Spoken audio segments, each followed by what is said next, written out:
परिच्छेद 8 राष्ट्रिय तथा सार्वजनिक सम्पदा विरुद्धका कसुर 147 व्यक्ति विशेषले सार्वजनिक घर जग्गा आफ्नो बनाउन नहुने, कसैले देखाएको घर वा जग्गा नेपाल सरकार, प्रदेश सरकार वा स्थानीय तहको पूर्व स्वीकृति बिना दर्ता गरी वा नगरी आफ्नो बनाउन वा कुनै किसिमले कब्जा, आवध वा अतिक्रमण गर्न वा त्यस्तो घर वा जग्गाको भोग चलनमा कुनै किसिमको बाधा अवरोध गर्न हुँदैन। नेपाल सरकार, प्रदेश सरकार वा स्थानीय तह वा नेपाल सरकार, प्रदेश सरकार वा स्थानीय तहको पूर्ण वा अधिकांश स्वामित्व वा नियन्त्रण भएको सार्वजनिक संस्थाको नाममा रहेको घर जग्गा। परापूर्वदेखि सामुदायिक वा सार्वजनिक भोग चलनमा रहेको सामुदायिक वा सार्वजनिक घर जग्गा। 2 उपदफा 1 बमोजिमको कसुर गर्ने वा गराउने व्यक्तिलाई 3 वर्षसम्म कैद वा 30,000 रुपियाँसम्म जरिवाना वा दुवै सजाय हुनेछ। 3 उपदफा 1 मा उल्लेखित घर जग्गा कुनै व्यक्ति विशेषको नाममा दर्ता वा नामसारी भइसकेको भए त्यस्तो दर्ता समेत स्वत बदर हुनेछ। दफा 148 व्यक्ति विशेषले सार्वजनिक सम्पदा आफ्नो बनाउन नहुने, कसैले कुनै सार्वजनिक सम्पदा दर्ता गरी वा नगरी निजी बनाउन वा त्यस्तो सम्पदाको सार्वजनिक भोग चलनमा कुनै किसिमले बाधा अवरोध गर्न वा अन्य कुनै किसिमले कब्जा, आवध वा अतिक्रमण गर्न वा त्यस्तो सम्पदालाई कुनै किसिमले हानि नोक्सानी वा क्षति पुर्याउन हुँदैन। स्पष्टीकरण यस दफाको प्रयोजनको लागि सार्वजनिक सम्पदा भन्नाले देखाएका बमोजिमका सम्पदा सम्झाउनुपर्छ। परापूर्वदेखि सार्वजनिक रूपमा हिँडी आएको बाटो।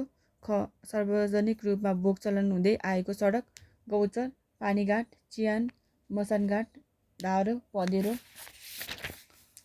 कुवा, पोखरी, पोखरीको डिल, खानेपानीको मूल, नहर, कुलो, गाईबस्तु चराउने चौर वा निकाल्ने निकास,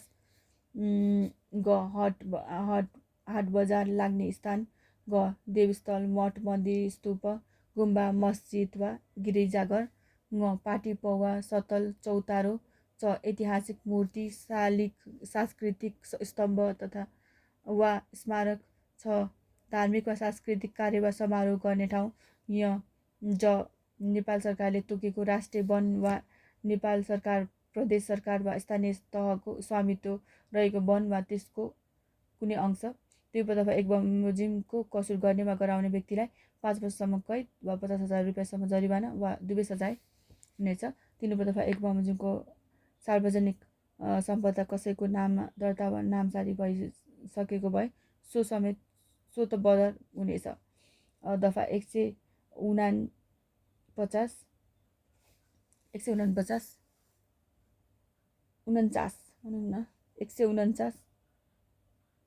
प्राकृतिक सम्पदामाथि अतिक्रमण गर्न नहुने, कसैले कानुन बमोजिम बाहेक प्राकृतिक सम्पदामाथि कुनै किसिमले अतिक्रमण वा कब्जा गर्न वा त्यस्तो सम्पदा बिक्री वितरण गर्न वा त्यस्तो प्राकृतिक बनावट वा सौन्दर्यमा कुनै किसिमले हानि नोक्सानी वा क्षति पुर्याउन हुँदैन। स्पष्टीकरण यस दफाको प्रयोजनको लागि प्राकृतिक सम्पदा भन्नाले देखाएका सम्पदालाई सम्झाउनुपर्छ। प्राकृतिक वातावरण, वनस्पति र वन्यजन्तुको संरक्षणका लागि नेपाल सरकारले तोकेको राष्ट्रिय निकुञ्ज, वन्यजन्तु वा शिखर आरक्ष्य।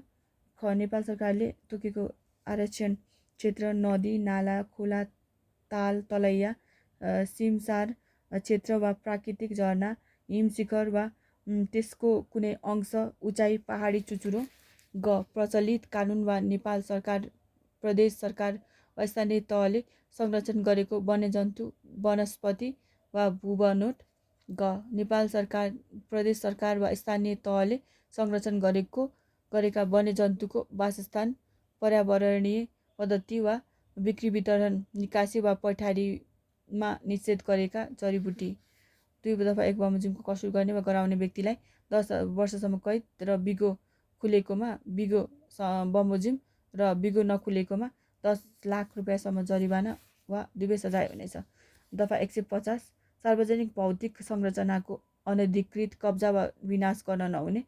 1 कानुन बमोजिम बाहेक कसैले कुनै सार्वजनिक भौतिक संरचना अनधिकृत रूपमा कब्जा गर्न, त्यस्तो संरचना प्रयोग हुन नदिन वा कुनै किसिमले हानि नोक्सानी वा विनाश गर्न हुँदैन। स्पष्टीकरण यस दफाको प्रयोजनको लागि सार्वजनिक भौतिक संरचना भन्नाले सार्वजनिक रूपमा प्रयोग हुने देखाएका संरचना सम्झाउनुपर्छ। क सडक, बाटो, पुल, सुरुङ, विमानस्थल। ख जलाशय, नहर, खानेपानीको मुहान तथा पोखरी, विद्युत गृह, विद्युत प्रसारण केन्द्र वा त्यसको लाइन। ग रन्जु मार्ग, केबुल कार, दूरसञ्चार सम्बन्धी उपकरण, रेडियो स्टेसन, टेलिभिजन प्रसारण केन्द्र तथा त्यसको टावर। ग रेल तथा रेल मार्ग, सार्वजनिक बस बिसाउने, सार्वजनिक उद्यान र च अन्य त्यस्तै संरचना। 2 तथा 1 बमोजिमको कसुर गर्ने वा गराउने व्यक्तिलाई 10 वर्षसम्म कैद र 1 लाख रुपियाँसम्म जरिवाना हुनेछ।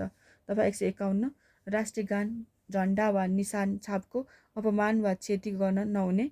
1 कसैले नेपाल वा नेपाल सरकार विरुद्ध घृणा फैलाउने नियतले नेपालको राष्ट्रिय गानको अपमान गर्न, नेपालको झन्डा जलाउन, त्यसको जानी जानी अपमान गर्न वा सार्वजनिक नैतिकता, शिष्टाचार वा सदाचारको दृष्टिकोणले प्रयोग गर्न नहुने ठाउँ, वस्तु वा गान, झन्डा वा नेपालको निशान छाप प्रयोग गर्न हुँदैन। 2 तथा 1 बमोजिमको कसुर गर्ने वा गराउने व्यक्तिलाई 3 वर्षसम्म कैद वा 30,000 रुपियाँसम्म जरिवाना वा दुवै सजाय हुनेछ। 3 कसैले नेपालसँग मैत्री सम्बन्ध भएको मुलुक विरुद्ध घृणा फैलाउने वा त्यस्तो मुलुकको अपमान गर्ने नियतले त्यस्तो मुलुकको राष्ट्रिय झन्डा जलाउन, त्यसको जानी जानी दुरुपयोग गर्न वा त्यस्तो झन्डा वा त्यस्तो मुलुकको निशान छापको दुरुपयोग गर्न वा सार्वजनिक नैतिकता र शिष्टाचारको दृष्टिकोणबाट प्रयोग गर्न नहुने वस्तु, ठाउँ वा आवश्यक अवस्थामा त्यस्तो झन्डा वा छापको प्रयोग गर्न हुँदैन। 4 कसैले संयुक्त राष्ट्र सङ्घ वा संयुक्त राष्ट्र सङ्घसँग सम्बद्ध संस्था वा विशिष्टीकृत निकाय वा नेपाल सदस्य रहेको कुनै अन्तर्राष्ट्रिय वा क्षेत्रीय संस्थालाई घृणा वा अपमान गर्ने नियतले त्यस्ता संस्थाको झन्डा वा निशान छाप कुनै किसिमले दुरुपयोग गर्न वा त्यस्ता संस्थाको स्वीकृति बिना त्यस्तो झन्डा वा त्यस्तो संस्थाको चिन्ह, सवारी साधन वा अन्य कुनै वस्तु प्रयोग गर्न हुँदैन। 5 दफा 3 वा 4 बमोजिमको कसुर गर्ने वा गराउने व्यक्तिलाई 1 वर्षसम्म कैद वा 10,000 रुपियाँसम्म जरिवाना वा दुवै सजाय हुनेछ। दफा 152 राष्ट्रिय विभूतिको अपमान गर्न नहुने। राष्ट्रिय विभूतिको अपमान गर्न नहुने। 1 कसैले नेपाल सरकारले तोकेका राष्ट्रिय विभूतिलाई जानी जानी घृणा, अपमान वा बदनाम गर्न, त्यस्ता विभूतिको शालिग, स्तम्भ वा स्मारक भत्काउन वा हानि नोक्सानी गर्न हुँदैन। तर त्यस्ता विभूतिको जीवनी, अध्ययन, अनुसन्धान वा मूल्याङ्कनको सन्दर्भमा असल नियतले गरिएको टीका टिप्पणीलाई यस दफा बमोजिमको कसुर मानिने छैन। 2 तथा 1 बमोजिम कसुर गर्ने वा गराउने व्यक्तिलाई 6 महिनासम्म कैद वा 5,000 रुपियाँसम्म जरिवाना वा दुवै सजाय हुनेछ। दफा 153 क्षतिपूर्ति भराइ दिनुपर्ने। दफा 150 बमोजिम कसुर गरेको कारणबाट भएको हानि नोक्सानी बाबत कसुरदारबाट मनासिब क्षतिपूर्ति भराइ दिनु पर्नेछ। हदम्याद। दफा 154 हदम्याद। यस परिषदको दफा 147, 48 र 49 अन्तर्गतका कसुरमा जहिलेसुकै पनि उजुर गर्न सकिनेछ र अन्य दफा अन्तर्गत कसुरको हकमा त्यस्तो कसुर भए गरेको मितिले 6 महिना पछि उजुर लाग्ने छैन। धन्यवाद। God bless you all.